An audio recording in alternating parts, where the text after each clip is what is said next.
Al Wilson proposes, Rikishi produces the worst rap I've ever heard, and the big show continues to bore the tits clean off. Is welcome back to Fog Wrestling. It is the 7th of November 2002 edition of Smackdown. Are you ready? Are you ready for a good show this week? No, Smackdown continues to not deliver good shows, just like Monday Night Raw, its counterpart. They're both mince at the minute, but hopefully there's a few things that were alright on this show. But for me, there were very few and far between. I think the best thing about this show was the two commentators burying a segment that for me wasn't even that bad, but the commentary made it. Would you agree with that? Look at Al. Look at Don. Look at Al. Look at Don. People are tuning out in drones. Anyway, before we get into that, let's have a quick look at the Velocity tapings. Tajiri defeated Crash Holly. Albert defeated some guy called Jason without a second name. And Funaki and Chuck defeated Devon and Ron Simmons. This tells me that Devon and Ron Simmons are going fucking nowhere, either as a collective unit or as individuals, to be honest. Yes. I mean, they lost to Funaki and Chuck. You cannot lose to those two. I mean, Funaki, the world... SmackDown number one. And then the SmackDown number one gay and Chuck. But yeah, moving on. I mean, what else was there? Was other stuff taped? Out of curiosity that we really care about? There was a Tuesday night special taping. So, we got a bikini contest, Tori versus Trish with Nydia interfering, a triple threat match with Eddie Guerrero defeating Benoit and Edge. I haven't seen those three compete against each other. Is this watchable? Can you find this? I've no idea. Do we want to find this? Probably not. And in the dark match before SmackDown went on air, we had Nathan Jones defeating Doug Basham. Oh, what a match. Anyway, we kicked off with a match that wasn't much better, to be honest. Jamie Noble and Nydia versus Billy Kidman and Tori Wilson. This is mixed tag rules. Is it because the women on Raw are better workers and they feel like they can work better with the men? Or is it because the women on Raw tend to just be booked better and it's maybe a bit more believable that they could share the ring with a man? But I wonder why on Raw it's like a normal tag team match when it's intergender, whereas on SmackDown, if you notice, anytime there's a mixed tag team match, it's the men versus the men and the women versus the women. Yeah, very true. And you know what's mad as so well? Why is that? I don't know why it is, but there's like 3 women on SmackDown, if you're not including Stephanie. Which, you know, I think if you're a woman and there's only like 3 on the brand, that does good for you. You can cement yourself as the number 1 woman on the roster. Look at today, man. It's like 50-50. Well, it's not that many women on Raw either, like, if we're being honest. No, well, it was more a general consensus here about both brands. But, like, you always think about Tori Wilson, Stacey Keibler, and Trish, but you look at these rosters, like, there's like, what, 7 women on the roster? Well, I mean, I think it's undeniable that Tori Wilson is the number 1 on SmackDown. Yeah, absolutely. And, you know, that's not even to bury Nydia or Dawn Marie, because I think Nydia's work with Jamie Noble has been good, and, you know, Dawn Marie's actually in a good fucking storyline. So it just shows you it can work wonders when they're given something. Yeah, but I'm just saying, Tori's the one that is obviously... She's the one that's rigged to win all the bikini contests, right? She's the daughter of the main pimp, Al Wilson. But this match ends... I was told that people don't care about the Divas era, and that's why WWE had to change it. I would go as far as saying that Tori Wilson is more popular than any female today. Yep. Any female that's been wrestling for the past 10 years. I would agree with that too. And no one's going to tell me otherwise. No one's going to tell me that the average person would rather watch Shayna Baszler wrestle Nia fucking Jax than watch Tori Wilson have a bikini contest. No one is going to tell me that. See, when they go to tribute to the troops, no one's going to tell me that the guys in the crowd would rather watch Nia Jax versus Rhea Ripley than watch Tori Wilson fucking get in a bikini and come out and give them hugs. No one's telling me that. I don't give a fuck. Yeah. The only thing worse than a Shayna Baszler Nia Jax match is probably Shayna Baszler in a bikini contest match. Let's not even think about that. Billy Kidman pins Jamie Noble with the shooting star press. I think Billy Kidman's probably due a wee title shot because he's been winning a wee bit lately. He has been. Backstage, the Big Show enters the arena and he bullies a member of crew. I mean, he's 7 foot tall. He's 500 pounds. Tell him I'm here. You tell Brock Lesnar that the Big Show is looking at him. I mean, I think he got his promo lessons for Hardcore fucking Holly here. Spark plug, the big guy. Is it not mad though how Big Show's just fucking shite and he's always sniffing about like a decent role in the company? Like his worst runs after his initial debut to about a few weeks ago. See, after this, like Big Show's pretty much always there. Always there or abouts. Yeah, and it's I just think it's the pure size of the Big Show. He was always going to be like an attraction. He was always going to be someone that would be kept because there's just no one like he is a giant. It doesn't matter how good he was or how shit he was. He was just probably always going to be in that role. Yeah, and he's the modern day Andre Andre's better than Big Show, isn't he? Well, is it fair to say when the great Khali came along, Big Show became expendable? Is there a reason why he was pushed on TCW, then he just disappeared for a bit? Yeah, and then when he came back, Khali was colder than the other side of the pillow. So, here, maybe that's how it goes. But Al Snow has found an engagement ring. Yeah, but before we move on, whoa, what if Khali debuted at WWE in like 2000? He could have. Or 2001? It's not like Khali's when young. Big Show was doing nothing? Could we have been looking at a possibility where Big Show would have just been pushed to the side? Can we imagine Khali and WWE in that era? No, but could we have been looking at a possibility where maybe McMahon just looked at Khali and thought, he's my giant. He's my giant. He's my angry giant. And Big Show just get pushed onto Velocity for the rest of his life? I need to ponder to all the Indians out there. Could you imagine Khali versus Kurt Angle? I mean, I say Kurt Angle get a good match out of anybody, like, but... I think he would. I don't know. Belly to... bit of German suplex off the top rope. I'm thinking more ankle lock on a tree trunk of a leg. Do you think Brock Lesnar could have done that overhead belly to belly release on Khali? Or is he just too big? He can't really get the grip. You see Big Show on AEW recently? He can't walk. No, yeah, well, that's what I was getting His legs kind of just waddle together. I mean, Al Wilson's in better nick. So let's get back to Al Wilson. He found an engagement pillow on the other side of the pillow. An engagement pillow? He found an engagement... What's an engagement pillow? I think... Maybe Ben Wall's got one. Right, but anyway, Al Wilson has definitely got a ring here, even though he's keeping it close to his chest. He's like, Tori, I've done everything for you in my life, but now it's time to do something for himself. Making, like, Tori Wilson seem to be a bitch here. You know what, though? And I mean, in all honesty, what is Tori...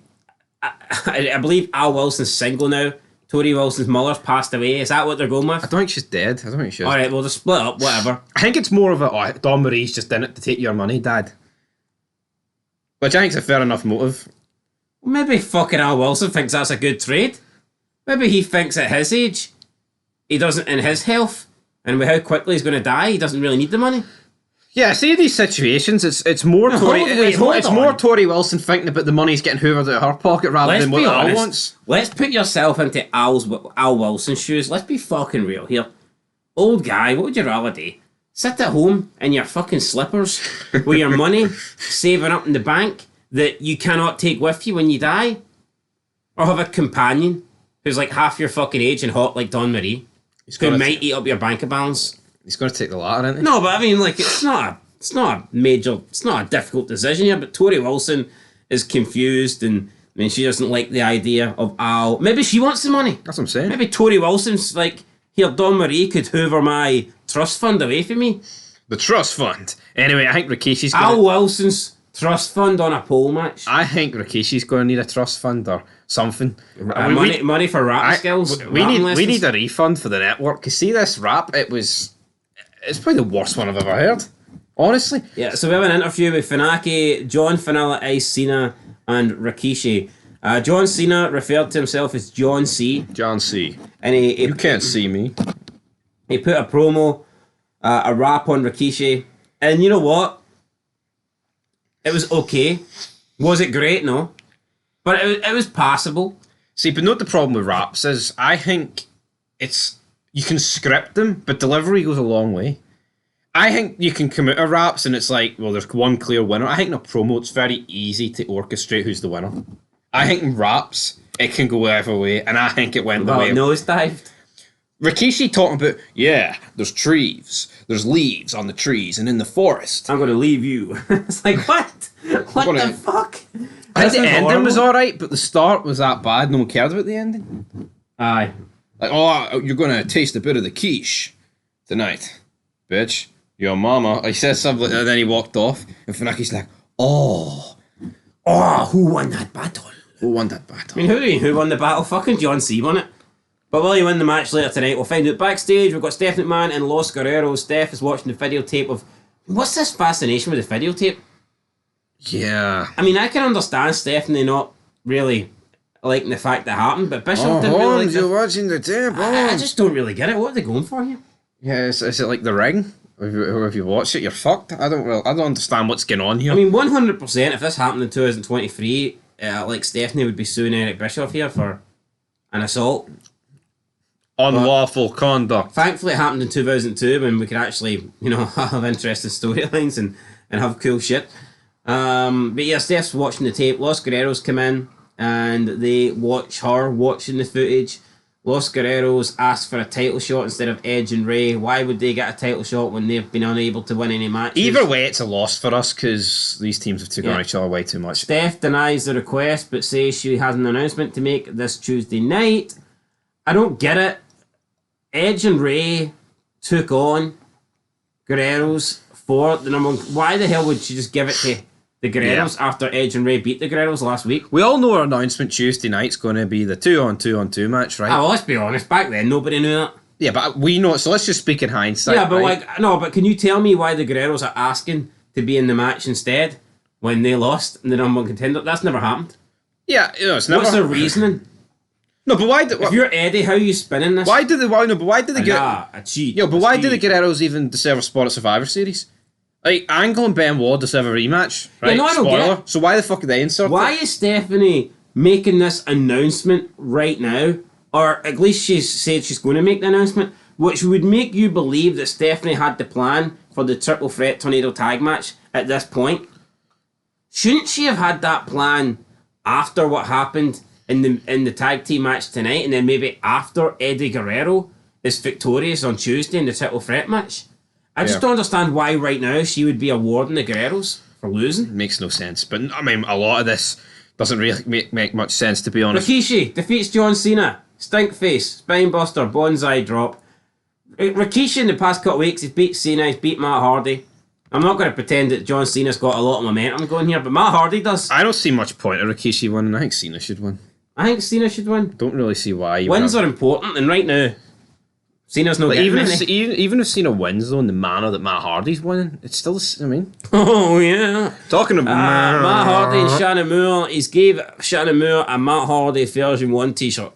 Wear it with pride, young Shannon. He tells Shannon to watch the tapes in order to learn more in the ring and how to wrestle with some attitude. Matt then lectures Shannon about putting sugar in his coffee, and he says that sugar's bad for you. The only thing you should be putting in your coffee is attitude. And then Matt says he's going to go to Brock Lesnar's dressing room to conduct some business because Matt Hardy and Brock Lesnar are tight. They're bros, apparently. They're good friends. They're merry friends. They're really good. They're tight. Maybe they should be. I think they deserve a tag team title shot more than the Guerreros, to be fair. You know what? I'd have rather them be added to that Survivor Series than what we got with Brock. That fucking sucked. Oh no! I mean, you could have had a really good match with Brock and someone, but instead, Brock and Matt. Like, if you look at Survivor Series 2002, what sticks out like a sore thumb? It's Brock, Big Show, and Heyman turning. It is. It's facts. So many more things you could have done. Like, imagine if that's like Brock Rock, and you've got that chamber match as well. What do you think was worse? Brock turning on Lesnar and siding with Big Show? Heyman turning on Brock and siding with Big Show, or Heyman in 2006 turning on RVD and siding with Big Show? I think this by country mile, because Brock Lesnar... Was the 2006 turn bad, though? I don't think it was that bad, because Heyman's a sleazy rat, and if he thinks that Big Show then, right? I mean, Big Show's massive compared to RVD, right? We've got to look at it. Brock Lesnar here has been portrayed as a beast. Crippled Hogan, crippled The Rock. Hasn't been beaten yet. Yeah, Big Show's been jobbing out. You just can't erase the past couple of fucking months with the Big Show. Oh, but in 2006, you could say that RVD beat John Cena, and that's something you could never really see Big Show doing. Yeah, but in 2006, Cena was still... No, Big Show was still alright, like... Yo, I think both are shit, but I think this one's way worse. I'm willing to bet, like, when it happens, SmackDown's abysmal for the first couple of weeks after Survivor Series. Probably. Anyway, although I would say at least Big Show's debut at a different look. Just to mix up a wee bit. At least Still it's not. sucks, though, doesn't it? I know, but at least Big it's not. fuck it. He's wearing the Taz attire. It reminds me He's of wearing Big Tony Soprano before he puts his overcoat on. Little Chino. Aye, something like that. At least it's not. I don't know. At least it's not Big Show that looked up the way he looked on Raw. He wakes up on Dexter's table. I'm 7 foot tall. And Dexter falls asleep and Big Show escapes. Anyway, we've got Don Marie and Al Wilson backstage. Don Marie asks Al if he is sure he wants to do this publicly tonight, and Al says he knows what's right and in his heart. And this is it. He's going to ask her the question and nobody can stop him. So we'll find out what that's all about later on. Paul Heyman is backstage with Matt Hardy. Matt says he softened up The Undertaker before Hell in a Cell. And then Matt says he's going to ask Steph for a match with Big Show to soften him up for Brock before Survivor Series. And Paul thanks Matt Hardy, and Paul thinks that Matt Hardy's a great guy. You know, I like you, Matt. You can go far in this business, kid. He can. Honestly, like, Matt Hardy, I'm surprised he didn't go anywhere with this gimmick. Paul then tells Brock that Matt Hardy will take on the Big Show for us tonight. Brock's not happy, though. He says he wants the Big Show, despite the match obviously going to happen at Survivor Series. Paul says that Brock will defend the title when he negotiates a title defense. And Paul talks about doing all of this because he is Brock's agent and his friend. But I don't think Brock really cares about that. I mean... Yeah, I didn't like the direction Heyman went with in this show, like screaming at Brock later on and all that shit. I mean, what the fuck? Alright, then we go to probably one of the weirdest things we've seen in a while, and we've seen a lot of weird shit in wrestling. You know what, though? I mean... I know this gets criticised a lot, but this is so much fucking better than the Taker Tracy shit that we got. Yeah, of course. I mean, you know what? At least this is entertaining. Al talking about, you made me a very strong, sexy man. And for real, damn it. Well, I mean, but Michael Cole and Taz burying it, it's almost like Vince has made Al Wilson so uncomfortable to go out here. He's like, damn it, bury this old bastard. Yeah, so Al comes out and talks about how he was blessed with an angel 25 years ago. That's when Tori was born, so I guess we find out Tori is 25 years old. And then he says that a few weeks ago he was blessed with another angel, Dawn Marie. He calls Dawn Marie out. He says Dawn Marie makes him feel like a man. Dawn Marie comes out. And Al gets on one knee. He says a man has to do what a man has to do, and he asks Dawn to marry him. Dawn keeps him waiting for about a couple of minutes. Al then looks up to her and says that he will kill himself if Dawn Marie says no. Taz then says, Marie, please say no. Obviously, Dawn doesn't want to be a murderer, I guess, so she says yes, and then she lets Al put the ring on. She struts around the ring with the ring, and we've got the commentary team just completely burying this. We've got Michael Cole going, look at Al, and Taz like, look at Dawn. Michael Cole says, look at Al, but look at Dawn. I mean, right, we get it, it's a bit wacky, it's a bit weird, but I don't understand what Taz and Michael Cole are trying to achieve here. No, I just don't think you would get this for King and Jerry Lawler. No. They would rip King the would piss out maybe, in a different way. King would do it his own way, and JR would call it while reacting to it was very cheap. It's almost like McMahon told them to bury it, or McMahon wasn't there and they got a night off where they could just say what they want. So why the fuck didn't they say anything else? Elaborate on, like, I mean, JR and King would have Apart called this from way better. look at Al, look at Don. It was kill himself, kill yourself, Al. I know, but like, I mean, they kept repeating it way too many times. It was weird. Anyway, a weird segment. It's almost like, but this was designed for them to do this because they thought it was bad. But like you said, this felt very similar to the Tracy stuff, but that was supposed to be serious. Yeah, this was more. It's almost like they learned their lesson and went, here, we do things like this, we're just going to treat it like it's one big joke. Yeah, backstage, Mark Lloyd tries to get a word with Tori Wilson, but she runs out the arena in tears after realising that her money that Al has in his bank account saved for her could be going to Dawn Marie instead. Then we get the Big Show versus Matt Hardy. Unfortunately, Big Show just kind of buries Matt Hardy, chokeslam into the mat. A minute in, chokeslam into the mat. Into the attitude. Big Show wins, and then Big Show says that he was the next big thing long before Brock Lesnar was around, and that he will be the WWE Undisputed Champion at Survivor Series. It was like a 15-second promo for Big Show. Said it in that monotone voice where it just sucked. Then backstage, I don't fucking get it. Why is Brock losing his batshit mind? Why is Brock going crazy? Just because Big Show says that he used to be the next big thing and he's going to be the champion.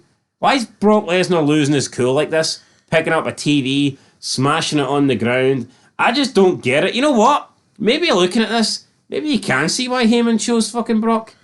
Big Show. Big Show, because Brock's acting a bit fucking... I remember when Big Show first came in WCW, he had a monster truck match on top of the arena with fucking Hogan. I mean... Is That's that big thing? No, and you probably don't even remember it, but Big Show falls off the arena. He falls like 200 feet, and Hogan's doing the goofiest expression. Hogan, the guy's died, is what they're trying to tell us, and Hogan's looking around like, help! Somebody help! When it comes crashing down and it hurts inside. Down. Yeah, but... Anyway, Brock Lesnar took a rage, smashed the TV. Yep, that's it. Right, 2 out of 3 falls match next. Benoit and Angle against Mysterio and Edge. I've just seen this far too many times, man. I mean, it's the fact that we essentially need to see like 3 matches in one. Because it's 2 out of 3 falls. What's the need for it to be 2 out of 3 falls, really? Yeah, we've seen this way too many fucking times. Like, see if you're going to have Angle pretty much get, like, or Angle or his team get screwed in 2 like goofy ways in a match, why can't it just be once? Does it really need to go 2-1? Yeah, why the hell did Ray and Edge win? Just for the referee, just for them to appeal the decision, and then the referee restarts the match, only for Edge and Ray to win again? That made no sense. Yeah, normally when things like that happen, it switches. It flips. But Edge and Ray, after getting 3 pinfalls, finally win the match. Yeah, I don't get it. I really don't. Edge and Ray are officially the new champs. We get an interview with Mark Lloyd and Big Show. Lloyd asks Big Show who he thinks will win. Brock Lesnar versus Eddie Guerrero. Obviously, Stephanie booked this match earlier in the night. Big Show says he will win, confusing Mark Lloyd. So we lemon brain Mark Lloyd couldn't grasp this, couldn't he? Not my lemon-headed sucker. Backstage, we got Los Guerreros with Paul Heyman. The Los Guerreros tell Paul they don't think Brock can beat the Big Show. And then Brock bursts out his locker room like an overgrown fucking man-child and just chases away the Guerreros. Again, why the hell is Brock so fucking paranoid? Why does he care? Why is he getting so worked up about this? So what? 2 little specks don't think you can beat Big Show? They'll change your tune in 2 minutes when you've got them in the ring, smashing them piece to piece. That is very true. No, Brock is trying to chase them down the hallway. Paul then rants about how Brock doesn't listen to him. And he says, come on, man, I'm your client.